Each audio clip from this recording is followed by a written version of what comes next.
নাটোর ৩ আসনের জননেতা দাউদার মাহমুদকে সাক্ষাৎকারের জন্য গুলশান পার্টি অফিসে ডেকেছেন তারেক রহমান। মোহাম্মদ রনি আহমেদ, নাটোর।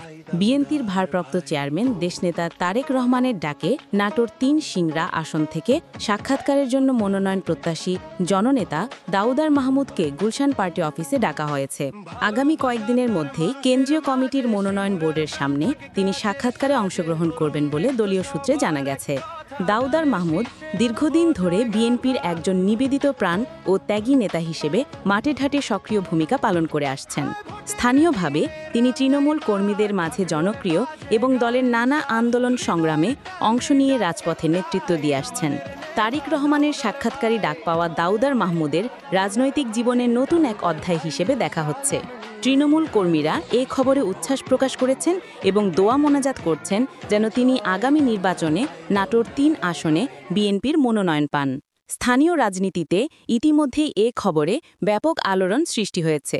অনেকেই মনে করছেন দাউদার মাহমুদের নেতৃত্বে নাটোর ৩ আসনে বিএনপি আবারও শক্ত অবস্থান ফিরে পেতে পারে।